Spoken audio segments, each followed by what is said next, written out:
tardes a todos. Muchas gracias por acompañarnos el día de hoy esta que es la presentación del último libro del día de hoy. Es la presentación del libro La selva y el concepto, estudios de filosofía y antropología, que nos van a presentar el día de hoy Sergio Espinosa Proa, Leobardo Villegas y Nelson Guzmán, que son sus autores. No sé si... vamos a seguir el siguiente orden. Empezará el doctor Espinosa, después Leobardo Villegas y finalmente Nelson Guzmán. Les vamos a compartir la portada del libro, que aunque se vea un poco chiquita, ¿no?, en un cartel de presentación anterior, para que ustedes lo puedan ubicar. Y también, si alguno de ustedes está interesado, podemos mandarles el link para que lo descarguen en línea.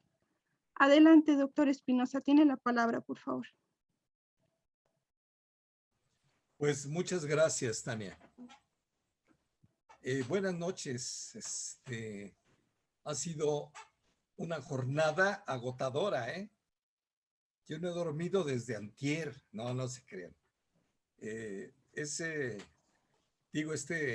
día se presentaron 3 mesas del simposio de filosofía de la religión.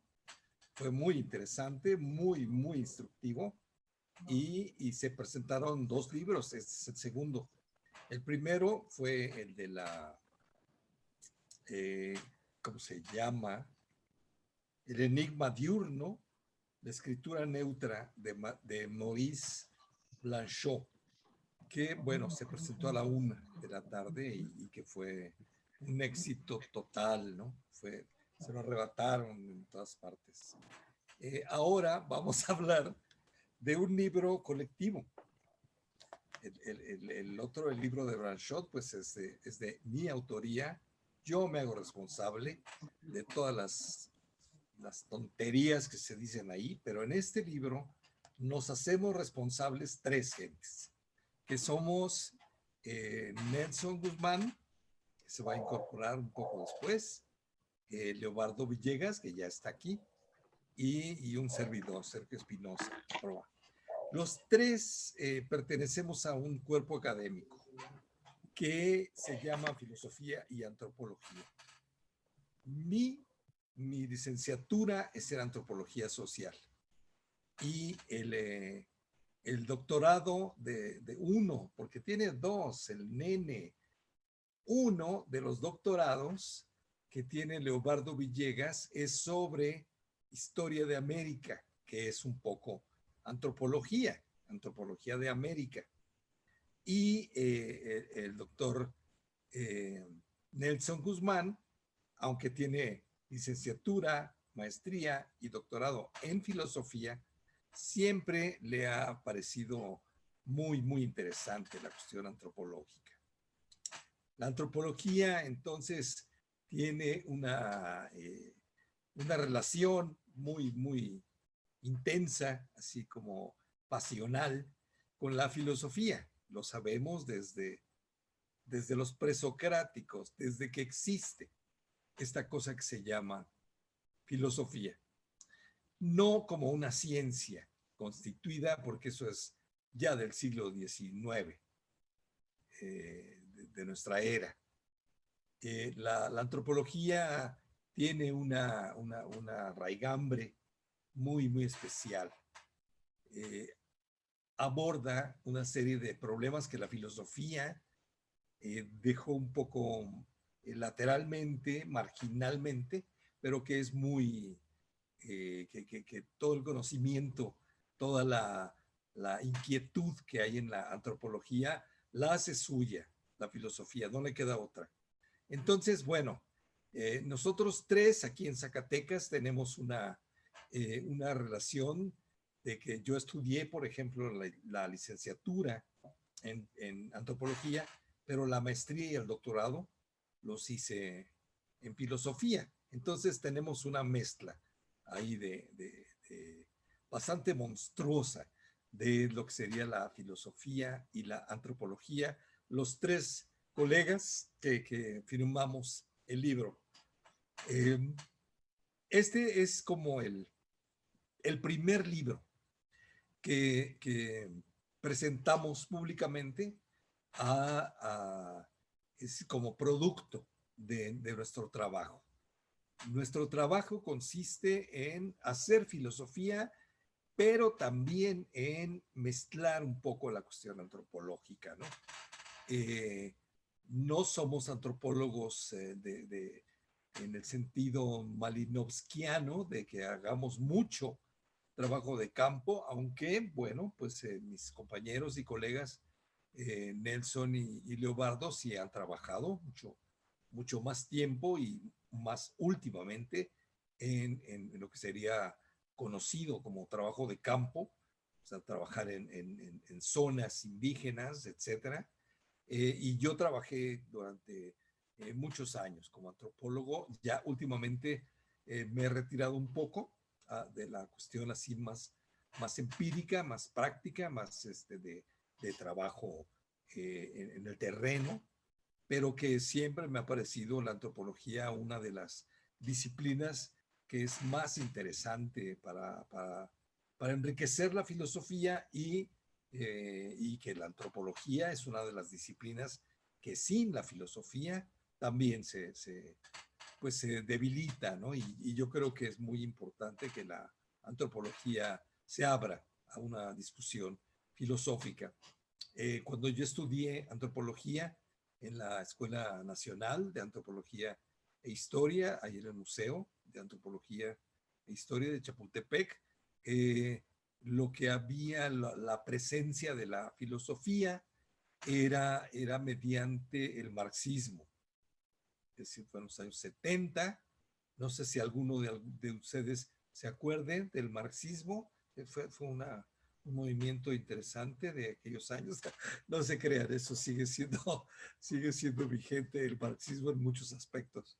Pero en aquella época, pues era la única filosofía, todo lo demás era idealismo y era espiritualismo y había un rechazo, ¿no? La antropología científica, la antropología académica, se nutrió mucho en mi época del marxismo, para bien y para mal. O sea, me parece a mí que la antropología ha perdido un poco de la brújula por convertirse en una especie de apéndice del marxismo. Yo creo que hace mal cualquier ciencia en utilizar una corriente filosófica en la única importante, la única que puede abrirle el campo. Y bueno, la situación ha cambiado de los 70s para acá, ¿no? También para bien y para mal. Yo creo que hay una antropología que sigue estando muy perdida porque ni siquiera fue marxista en sus épocas. Entonces, bueno, mis colegas son bastante más jóvenes que un servidor y a ellos les tocó otra época, ¿no? La antropología que ellos practican es una antropología mucho más libre en un sentido así general, que a mí me parece muy sana.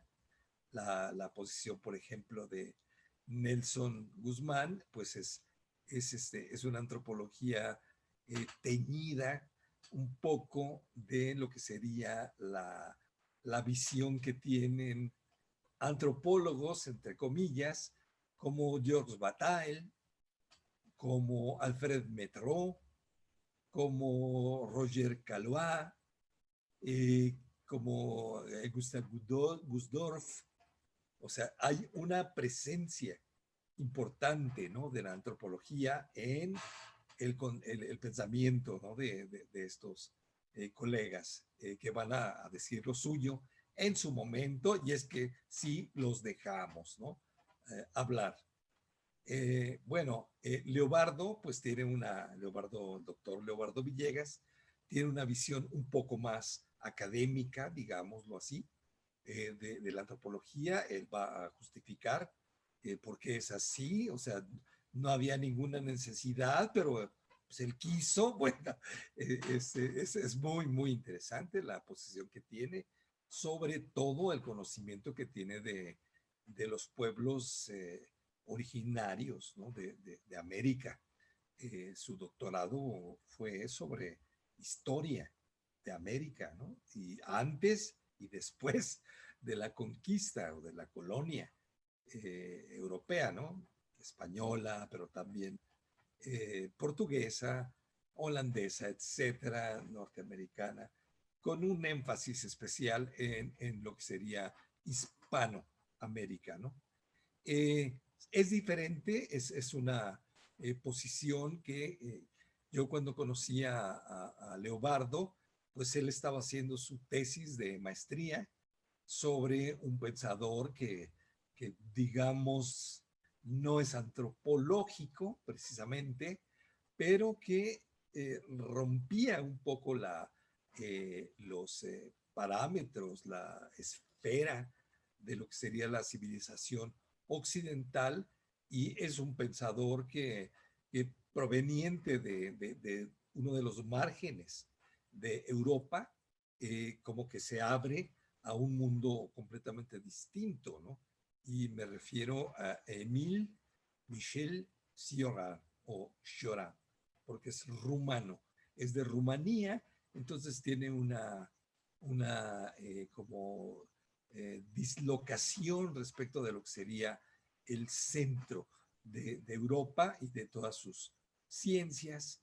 Lo que es importante señalar es que los tres tenemos una visión, así que incluso algún pobre diablo puede pensar que no es ni antropología ni filosofía lo que hacemos, ¿no? Pero es un pobre diablo que nadie sabe ni qué es lo que dice, ¿no? Salvo Leobardo, creo que le pone alguna atención a lo que dice este señor.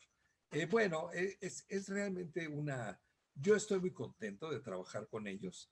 Es siempre muy estimulante porque no son filósofos en el sentido ranchero de la palabra, así como nosotros y nuestra profesión siempre tiene que ser. No, no hay nada de eso, ¿no? Hay una gran apertura. La filosofía es algo que da una gran amplitud de miras y que acoge en su seno a la antropología, lo cual significa que no nada más Occidente, Grecia, Inglaterra, Francia, Italia, España, son los únicos importantes, ¿no? Sino que hay como una proliferación de visiones del mundo y de lo que está afuera del mundo, que es lo más interesante, que a nosotros tres, como a muchos, me imagino que a muchos de ustedes les ocurre también, les abre, ¿no? Un panorama muy, muy interesante, muy violento, muy extraño, muy alrevesado de lo que sería la presencia de nuestra especie en el sentido biológico más elemental, porque no podemos tener hijos con orangutanes, tan bonito que sería, sino nada más con nosotros, con gente con la que podemos tener descendencia. La especie humana, pues que se ha adueñado legítima o ilegítimamente de este mundo, de que lo ha transformado de arriba a abajo, que ha hecho con este planeta lo que ha querido hasta donde el planeta ha querido. Entonces, bueno, desde este balcón, así como que, bueno, la filosofía, pues no, o sea, Hegel está totalmente equivocado. Es lo que dice de que la evolución del espíritu pasa por el ser humano y la conciencia y la autoconciencia y la razón todo esto que dice el espíritu, la lógica del saber absoluto y del espíritu, pues es falso, es totalmente falso. Es la mitología propia de esta etnia que consiste, que se expresa en lo que sería la filosofía occidental. O sea, con su religión, con su filosofía y con sus ciencias. Tenemos una actitud muy cortés. No somos así unos tipos que se presentan en cualquier parte rompiendo cosas. No, somos académicos, somos trabajadores de la cultura y nos asumimos como tales, ¿no? Entonces, no piensen ustedes que esto es eh, una es un libro así de que rompe con todo y no, es que todos están equivocados, pero sí partimos de una cierta, no es eso, pero sí partimos de una cierta relativización de los saberes occidentales. Es decir, filosofía y antropología es como decir, la filosofía y su otro, lo otro de la antropología, de la filosofía, que de algún modo recubre esta palabra que es antropología.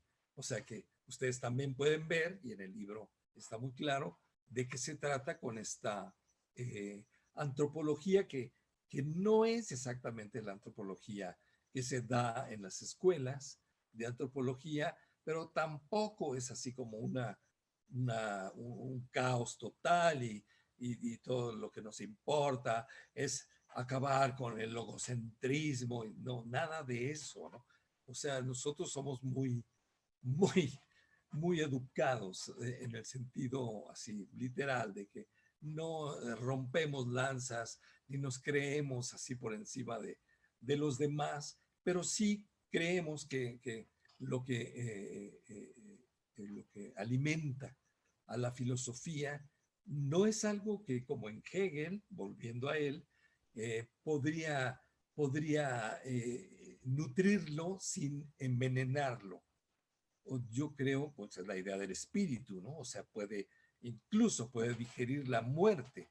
Es algo tan absolutamente ridículo como la idea de que Cristo resucitó al tercer día. O sea, es algo ridículo desde una perspectiva más amplia. Los orientales que dicen, no, yo respeto todas las religiones del mundo, pero oye, el cristianismo consiste en poner a un cadáver delante, o más bien en la cabecera de las camas, de todas las camas. O sea, es algo bastante enfermo, ¿no? Bueno, sí creemos que exageran un poco, pero que sí, o sea, tan enferma como cualquier otra religión. El cristianismo, pues, está enfermo y es una enfermedad que nos gusta, a la que estamos un poco acostumbrados.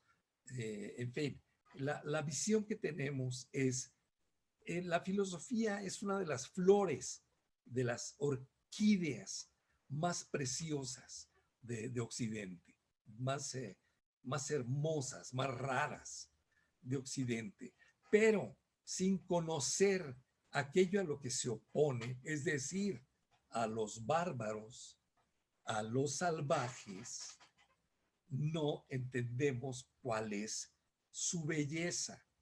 Entonces, de eso trata el libro. Yo no sé cuánto tiempo llevo, no sé. Dime, Tania, ¿cuánto llevo? ¿10 minutos? ¿15? 24 minutos. Bueno, No, como 20 porque empezamos un poquito después. bueno, 20 minutos. Son los 20. Yo podría dejarlo en este punto. Me gustaría conocer la opinión de mi colega Leobardo Villegas. Nada más digo que es un libro que está formado por 3 ensayos. Uno es el de una sabiduría oscura, filosofía y mitología, que trata de abordar esta cuestión de la... Es muy importante, bueno, en mi ensayo, que es el que aparece en primer lugar, me preocupa mucho dejar claro que la ciencia, la filosofía nace en Grecia, con una especificidad, así que se puede decir que ella está presente en Egipto o donde quieran ponerlo, en la India, pero tiene una especificidad en Grecia, y que lo que a mí me preocupa es la filosofía surge como un proceso de descomposición o de elaboración de la mitología, junto con la tragedia. O sea, hay una especie de fraternidad muy extraña entre la tragedia griega y la filosofía. Nacen en el mismo siglo y con una misma descomposición de la mitología. No es la descomposición de la religión. O sea, es muy importante darse cuenta de que no existe la teología antes de que, o sea, existe mitología, existen mitos, existe una forma de entender y de no entender, de vivir, de disfrutar el mundo que tiene que ver con la mitología, no con la religión. La diferencia entre mitología y religión, o mitología y teología, es fundamental en mi ensayo. De eso trata, y intento de mostrar esa diferencia. Porque la mitología no es teología. Y esta distinción entre mitología y teología, aparte de que a los teólogos contemporáneos les interesa mucho, mi posición pues es que era infinitamente más libre la mitología. No existía ni siquiera un libro de mitos, así de que este es el verdadero mito. No. O sea, había además tiene que ver con la oralidad, tiene que ver con muchos elementos que tienen que ver con la antropología. Y bueno, de eso trata mi ensayo, y pues yo los invito a que lo lean, y es un libro magnífico, está lleno de cosas muy, muy interesantes. Y ahora me gustaría cederle la palabra a Leobardo Villegas, que es un doble doctor en filosofía y en historia de América, además por universidades muy importantes europeas, y queremos saber él escribe uno de los ensayos, el tercero, y me gustaría conocer su punto de vista, y le cedo la palabra. Bueno, pues gracias por las palabras tuyas, Sergio. Es un honor bueno, pues trabajar contigo, trabajar con Nelson en lo que estamos haciendo en nuestro cuerpo académico, en lo que ya son logros como este libro, La selva y el concepto, y en lo que vendrá, ¿no? Estamos a punto también de concretizar un libro que de alguna manera está en la línea de esta obra, un libro que se llama Filosofía Occidental y Pensamiento Indígena. Que tiene un aire de familia también con lo que hemos trabajado los tres en La selva y el concepto, estudios de filosofía y antropología.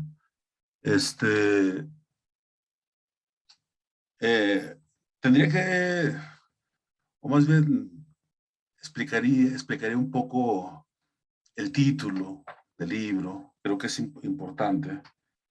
Y bueno, un poco también algún breve comentario sobre su contenido.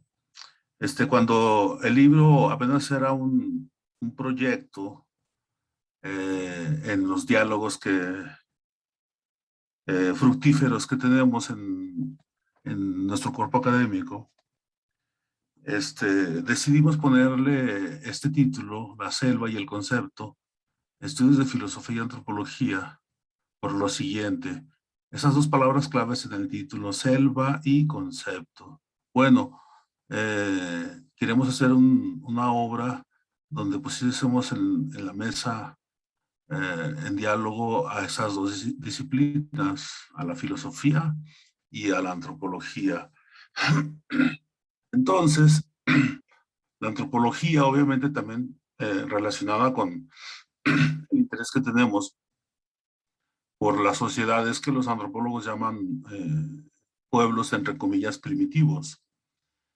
Entonces, nos preguntamos, estos pueblos primitivos, entre comillas, ¿en qué contextos naturales habitan o en qué ecologías habitan, ¿no? Entonces, bueno, pues muchos habitan en las sierras, en las selvas, en los terrenos boscosos, etcétera. Y quisimos encontrar una palabra, digamos, que de alguna manera aludiera a ellos. Y llegamos al acuerdo que esa palabra era selva. Sí, bueno, pueden ser otras. Selva es una metáfora, pues, digamos, de ese contexto donde habitan esas sociedades. Y por el otro lado, concepto, ¿sí? Es una palabra que alude al pensamiento, digamos, filosófico, al pensamiento conceptual, al pensamiento racional. ¿Sí? Por eso el título, por eso este título, La selva y el concepto. Y luego ya el subtítulo, Estudios de Filosofía y de Antropología. Como ya Sergio lo ha explicado, la estructura del libro, la arquitectura del libro, consta de una parte introductoria, un prólogo donde se plantean, digamos, los objetivos y las intenciones del libro. Luego, a continuación, hay 3 capítulos. Los 3 capítulos tienen un aire de familia. Cada uno de nosotros ha escrito uno de ellos. Y digo que tienen un aire de familia porque tocan más o menos temas conectados entre sí, temas afines, ¿no? El libro lo abre el trabajo de Sergio, que se titula De una sabiduría oscura, filosofía y mitología. Y luego continúa con el trabajo de Nelson Guzmán, con su participación, con el capítulo que se llama De lo irreductible, pensamiento primitivo y razón. Y luego, finalmente, la participación mía con el capítulo sujeto, objeto, epistemología occidental y teoría del conocimiento de los huicholes.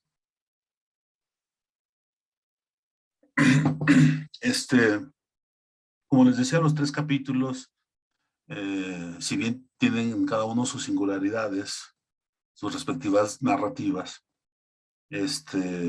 tocan temas en comunes, y creo que uno de esos temas en comunes que añade esta relación de la filosofía y la antropología es poner en diálogo el pensamiento estrictamente filosófico basado en principios lógicos, como es el principio de la no contradicción, ¿sí? Y el pensamiento, digamos,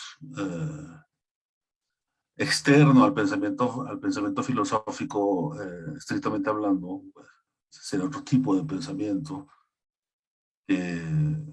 Bueno, en la línea de un autor ahora a veces denostado, un autor, digamos, no tan aceptado como es Lucien Levy-Bruhl, pero que finalmente, cribando un poco de los juicios, de ciertos juicios que no se pueden defender actualmente en el estudio de ciertos pueblos, finalmente las teorías de Levy-Bruhl son muy importantes al asumir que hay una racionalidad externa a la racionalidad filosófica occidental, ¿sí? Una racionalidad que él llamaba prelógica o primitiva, ¿no? Entonces, los 3 los tres artículos, los tres capítulos del libro, perdón, eh, in- incursionan en ese diálogo, en esa puesta en la mesa de relacionar ambas racionalidades, ambos pensamientos. Y en eso obviamente salen a la mesa los filósofos de la tradición occidental, como obviamente las cosmovisiones de los pueblos indígenas. En lo que atañe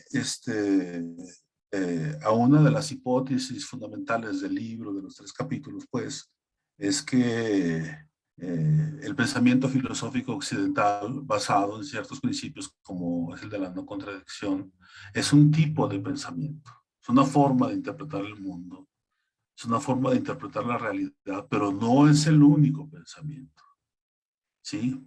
A su vez, tenemos otra racionalidad, otra forma de pensar, de sentir, de interpretar el mundo, que sería, digamos, estas ontologías de las sociedades indígenas, bueno, y lo que más nos interesa, las sociedades amerindias, que tienen otra manera de entender el tejido de las cosas, donde, por ejemplo, no existe el principio de no contradicción, e incluso existen otros principios que no tienen nada que ver con la lógica occidental, ¿sí? Es decir, que si aceptamos que la lógica occidental es el parámetro, el esquema de interpretación de la realidad único, esta otra racionalidad saldría equiparada con una especie de locura, con una especie de interpretación, digamos, falseada de la realidad, pero está claro que el sentido de este libro es que, es que esto no es así. De hecho, quizá una de las consecuencias más radicales del libro es asumir que incluso la filosofía occidental también es otra especie de mitología, es otra especie de ficción en el sentido, es una ficción en el sentido en que lo diría Nietzsche en algunos de sus escritos, en donde expone el su teoría del conocimiento. Y creo que esto lo trata, por ejemplo, muy bien y de manera muy profunda Sergio y Nelson, cada uno en sus capítulos, ¿no? Finalmente, como ya Sergio ha dicho, yo personalmente eh, eh, me interesa mucho el estudio de las sociedades indígenas. Desde, bueno, mucho tiempo he hecho trabajo etnográfico en la Sierra Madre Occidental con un grupo indígena que son los huicholes. Nelson también ha hecho trabajo etnográfico, ambos hemos estado siempre pendientes de asistir al trabajo de campo en la sierra, de leer las obras históricas, las obras antropológicas sobre este grupo indígena y, bueno, estudiar un grupo indígena como son los huicholes también nos lleva a interesarnos, obviamente, por la historia del México antiguo, porque están relacionados las sociedades indígenas actuales con la historia del México antiguo, ¿no? Yo lo que intento hacer en el capítulo que yo he escrito en este libro de la selva y el concepto es asumir que en una sociedad como la de los huicholes, que se caracteriza por una racionalidad concreta, determinada, en donde hay ciertos principios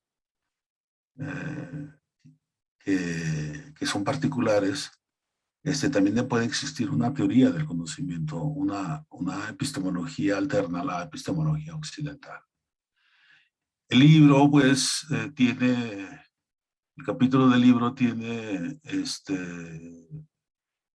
algunos extractos conseguidos en el trabajo etnográfico en los que se expresa, en los que se plasma la visión de un chamán huichol, de un maracame huichol, ¿sí?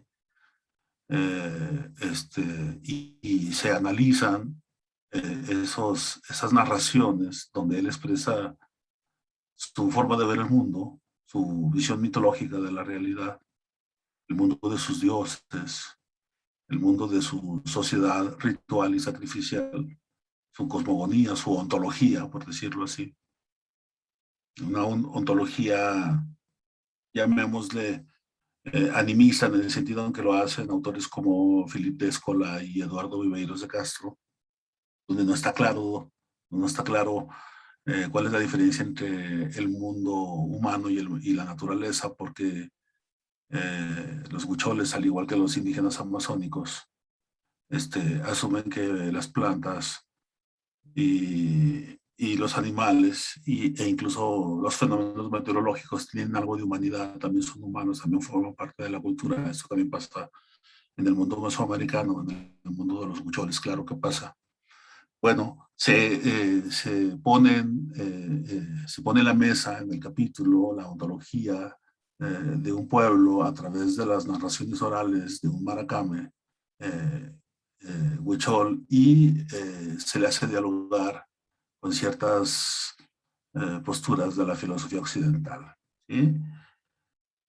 Con Hegel, con Nietzsche, incluso con la ontología griega, ¿no? Entonces, esto ha sido un reto que yo he asumido en el capítulo, es decir, un poco seguir el asunto, el asunto de la decolonialidad del pensamiento y decir, bueno, es que acá también hay un pensamiento singular que tiene todos los requerimientos para ser asumido como tal, ¿no? Y que puede dialogar con lo que nosotros llamamos los grandes paradigmas de la filosofía.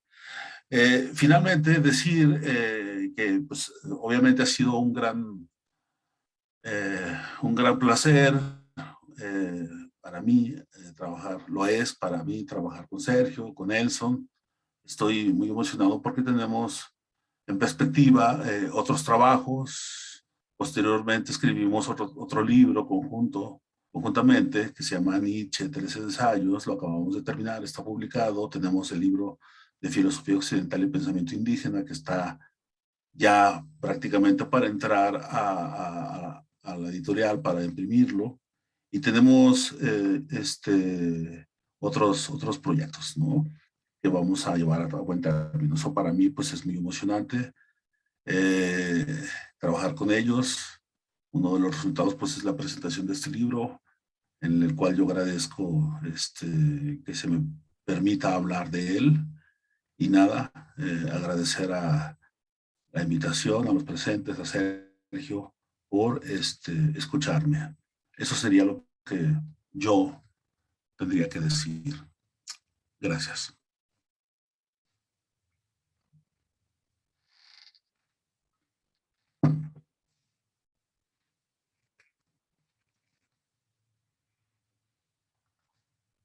Agradecemos muchísimo a Leobardo Villegas Mariscal por estas palabras que nos dedicó, por darnos un recorrido, por este libro que nos están presentando, por cada una de sus partes.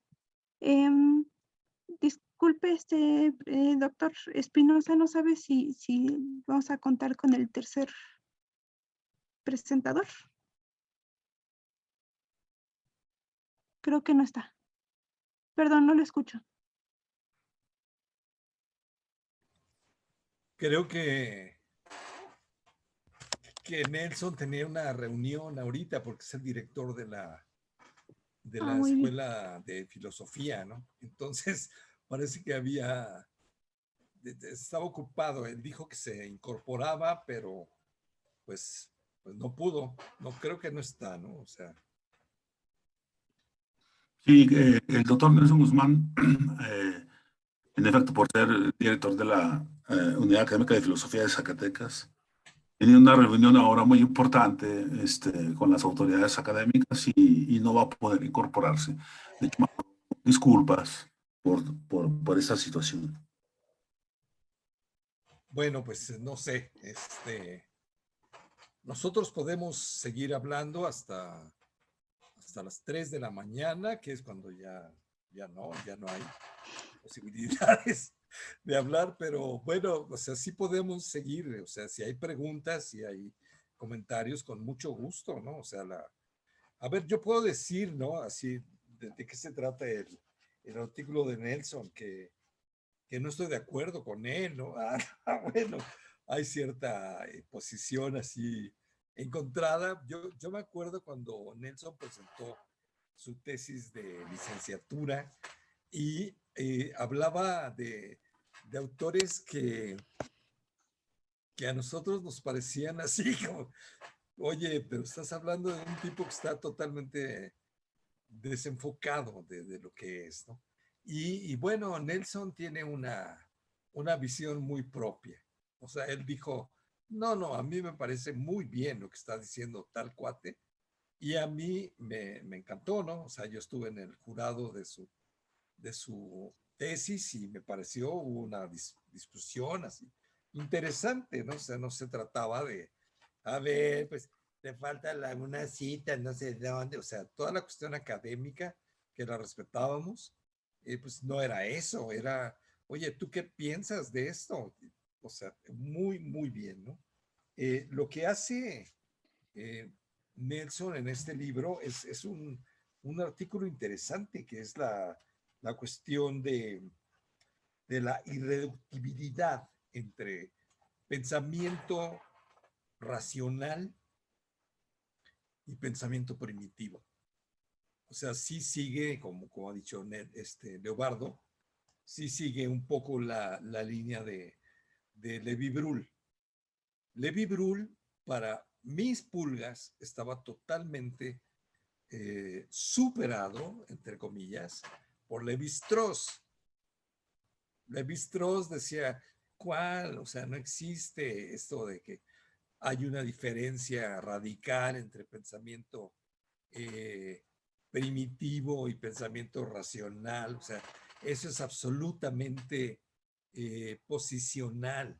Lo que él decía, Levi-Strauss, era así, pues era el que le había puesto los puntos sobre las jotas a Levi-Brul, los dos judíos, por cierto, pero Levi-Brul mucho anterior, o con una generación anterior a Levi-Strauss. Lo que hacía Levi-Strauss es plantear que la diferencia entre pueblos primitivos y pueblos civilizados no era de mentalidad diferente. Porque esto, imagínense, o sea, las consecuencias de eso son, o sea, si el mundo tiende a la modernidad y a la cerebralización y a la conciencia, en fin, todo esto de lo que presume la modernidad, ¿qué vamos a hacer con los pueblos primitivos? ¿Hay que operarlos del cerebro?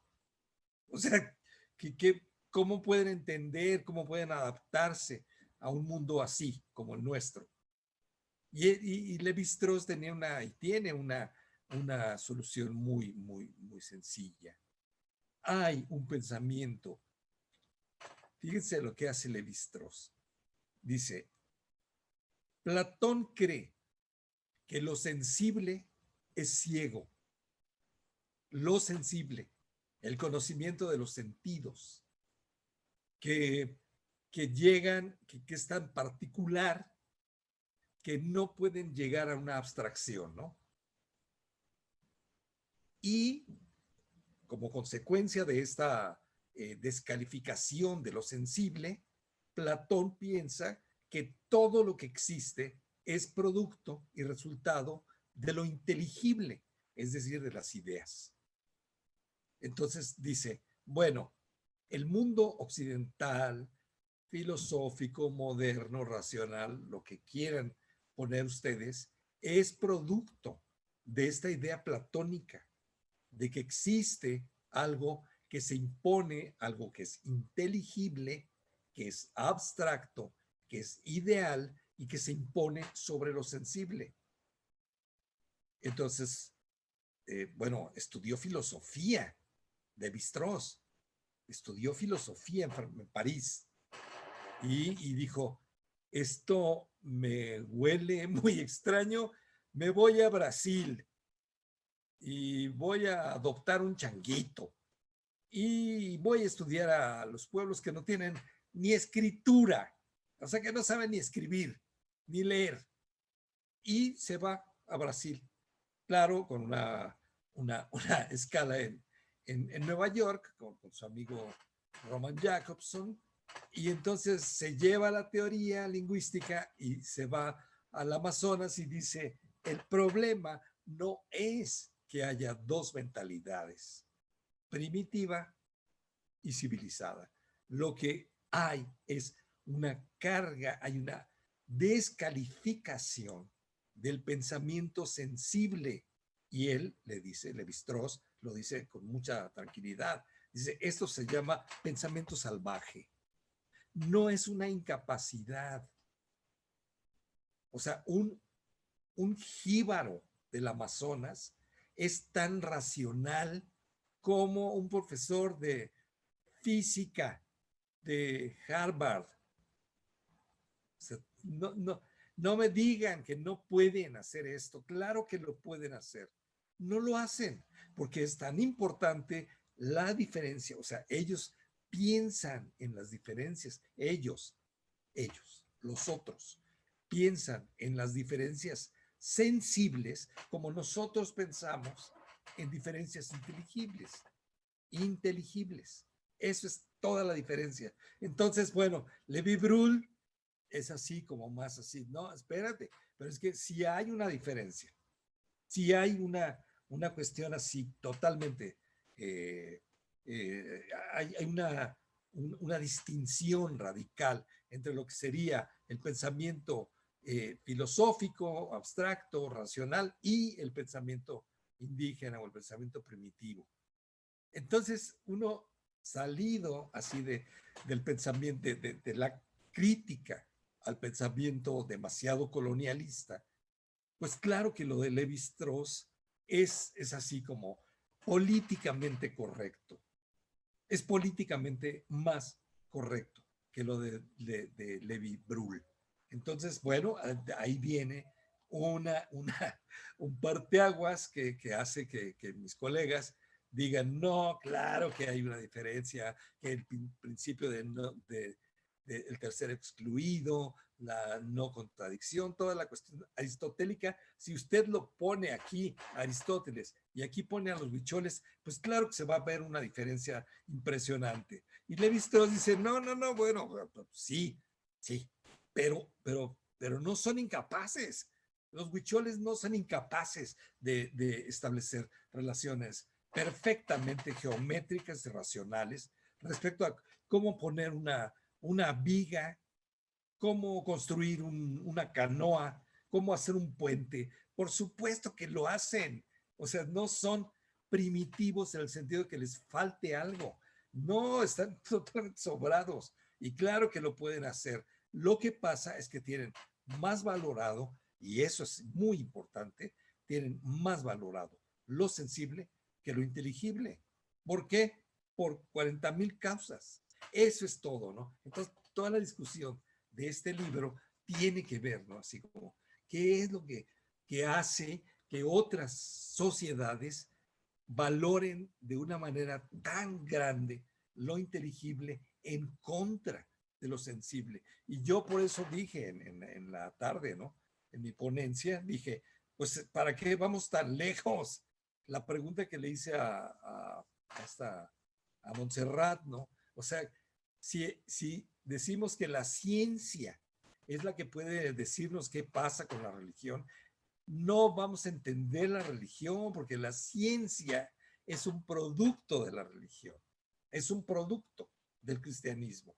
Entonces, bueno, a ver, vamos a ver qué es exactamente lo que pasa con el pensamiento salvaje. Eso es lo que estamos tratando de entender, qué es lo que pasa con el pensamiento no primitivo. Y por eso es tan importante el nombre del libro, la selva. La selva es un mundo lleno de diferencias. En el Amazonas hay 40 maneras más, 200 maneras de distinguir el verde. Lo que para nosotros, occidentales, conceptuales, es verde, una sola cosa, para los amazónicos son 40 cosas, por lo menos. Este verde no es este verde. O sea, estas diferencias de lo sensible son tan inteligentes como las diferencias que entiende un matemático, un físico, que ve así las... no, es que aquí le pusiste un 3 y era un 4. No, pues no, claro que no. Es lo mismo. Esa es la discusión. Que este libro es muy interesante por eso, porque no estamos de acuerdo entre nosotros en ese tipo de detalles. Estamos de acuerdo en que la filosofía se enriquece con la antropología y que la antropología también deja de ser muy chata gracias a la filosofía. O sea, realmente se trata de un diálogo entre las dos disciplinas. Entonces, pues yo estoy encantado con este libro, que además es el responsable del título, es Leobardo, porque discutimos, no, es que ya existe la selva de los símbolos de un antropólogo inglés, de Víctor Turner, y no, que sí, que espera, y él nos convenció.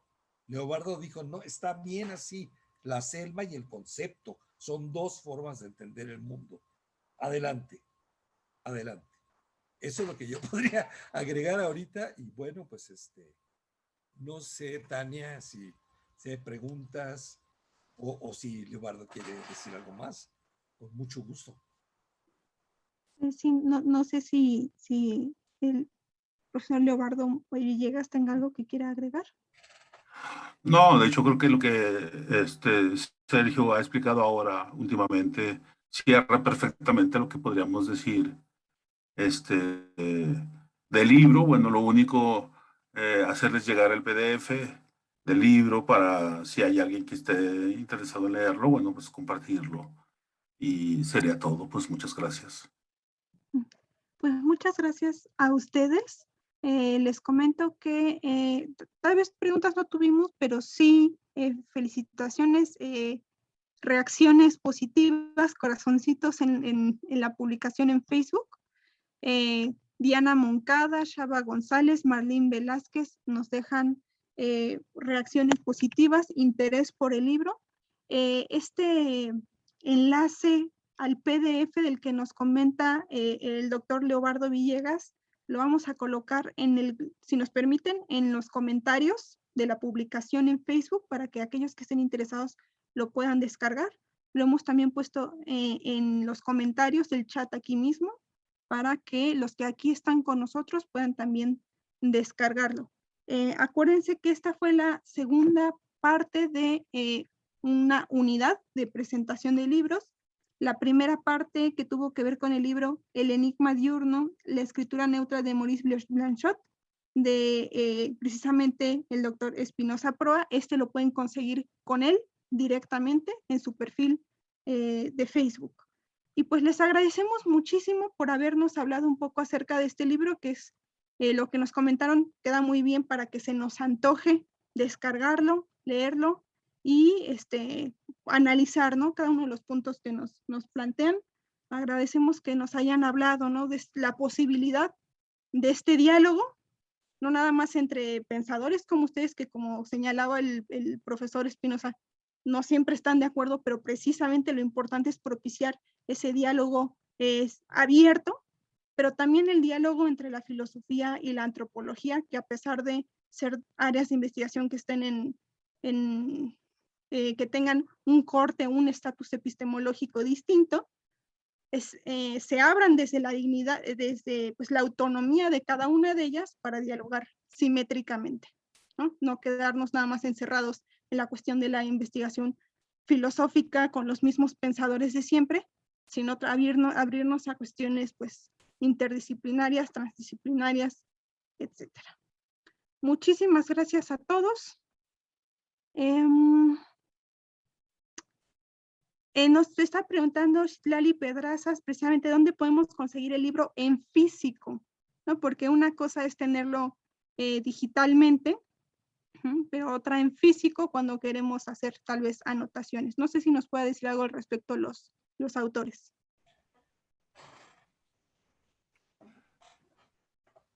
Sergio.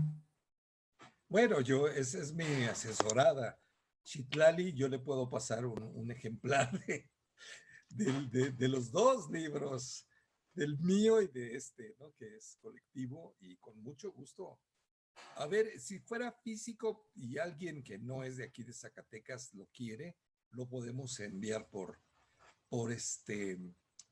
correo postal.